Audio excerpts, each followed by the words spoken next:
कुछ नए मॉन्स्टर्स, कुछ नए बच्चे और घर जाने का रास्ता मिल गया। तो हेलो गाइस, मेरा नाम है राहुल और आप देख रहे हैं मेरा यूट्यूब चैनल जिसका नाम है अनस्टेबल सीकर। और आज हम बात करने वाले हैं फ्रॉम सीजन 4 के एपिसोड 5 की। चलिए शुरू करते हैं। तो बात कर लेते हैं उस स्केरक्रो की जो डोना, टेबिता, एलिस और 2 मेंबर्स को दिखाई दिया था। ये सारे लोग मिलकर ये डिसाइड करते हैं कि इस स्केरक्रो को बाहर निकाल लेते हैं। और बाहर निकालने पर इन्हें पता चलता है कि ये कोई लाशें नहीं है बल्कि कुछ डॉल्स है। इन डॉल्स को बाहर निकालने के बाद इनको लगता है कि जैसे खेतों में कौवों को भगाने के लिए स्केरक्रो रखे जाते हैं, वैसे ही इन डॉल को तालाब में इसलिए रखा गया है कि तालाब के अंदर कुछ ऐसा हो जिसे रोकने के लिए इस डॉल को पानी में रखा गया हो। इस डर से ये सारे उन डॉल्स में पत्थर भर के डॉल्स को वापस पानी में डाल देते हैं और पुराने शेल्टर में जाके आराम करने लगते हैं। तभी अचानक म्यूजिक बजने लगता है और टेबिता को याद आता है कि पिछले जन्म में डॉल्स टेबिता की थी और एक आदमी टेबिता से उन डॉल्स को छीनकर पानी में फेंक देता है और कहता है इन डॉल्स की वजह से सपने आते हैं। लेकिन उन डॉल्स को फेंकने के बाद वो सपने असल जीवन में आ जाते हैं और वह डॉल्स शेल्टर की दीवार तोड़कर अंदर आ जाते हैं। इतने में सारे हड़बड़ाहट में भागने लगते हैं, लेकिन उनमें से एक जो आदमी रहता है, डॉल उसके मुंह को पकड़कर फाड़ देती है और जो दूसरी औरत रहती है उसे डॉल पकड़कर आग में उसका मुंह डाल देती है।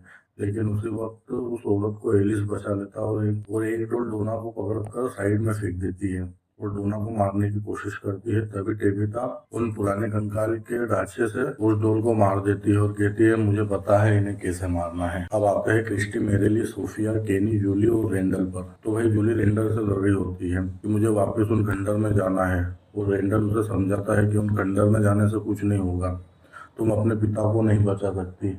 मैं जानता हूँ तुम अपने पिता को मिस करती हो, लेकिन वहां जाने से कोई फायदा नहीं है। और सोफिया छुपकर उनकी सारी बातें सुन रही होती है और यह सुनकर सोफिया अपनी शैतानी हंसी भी दिखाती है।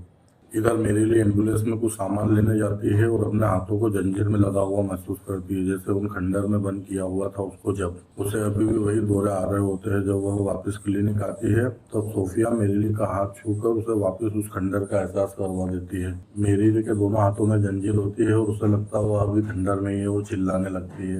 क्रिस्टिया देखकर वो घबरा जाती है। अब आते हैं एपिसोड के टर्निंग पॉइंट जेड और वाइट पर। जेड के मशरूम खाने के बाद जेड की हालत ऐसी होती है जैसे उसने कोई नशा किया हुआ हो। जेड पेड़ों के पास चिल्लाकर पूछता है कि आखिर वह कौन सी बातें हैं जो मैं भूल गया, मुझे याद नहीं है। तभी जेड को एक बच्चा दिखाई देता है जो पिनाक बजा रहा होता है। जेड बच्चे को देखकर कहता है ये मैं हूँ जब मैं 12 साल का था। मेरी दादी की अंतिम विदाई थी और मुझे आखिरी बार पियानो बजाने को कहा गया था। और वह बच्चा उसे आगे की ओर ले जाता है। तभी जेड को वह बच्चा और वह आदमी दिखाई देता है जिसके आंख में चाकू घुसा होता है और वह कह रहा होता है इनको ही। वही जेड को बताता है कि यह आदमी मुझे खून पीने को कह रहा है ताकि उसे सब याद आ जाए, लेकिन जेड को उससे बहुत घिन आ रही होती है। तभी वर्ड कहता है तुम वो खून पी लो, वह असली नहीं है, वह सब नकली है, सोचो मत, पी जाओ। और वह बच्चा जेड को खून पीने से मना करता है, लेकिन जेड उस कंकाल की तरफ बढ़ता है और सीधे खून पी लेता है। अब वह बच्चा जेड को कॉलोनी हाउस के गेट तक ले जाता है जहाँ जेड को सारे मरे हुए लोग दिखाई देते हैं जो उसे उसके भ्रम में दिखाई देते हैं और उसे वह आदमी भी दिखाई देता है जो उसके पिछले जन्म में होता है। जेड उस बच्चे से पूछता है तुम मुझे यहाँ लेकर क्यों आए हो। वह बच्चा कहता है तुम इन्हें ध्यान से देखो। तभी जेड को समझ में आता है कि जितने भी लोग उसे भ्रम में दिखाई देते थे वह सारे उसका ही रूप है, अलग अलग समय से। वह बच्चा जेड से उन्हें ध्यान से देखने को कहता है।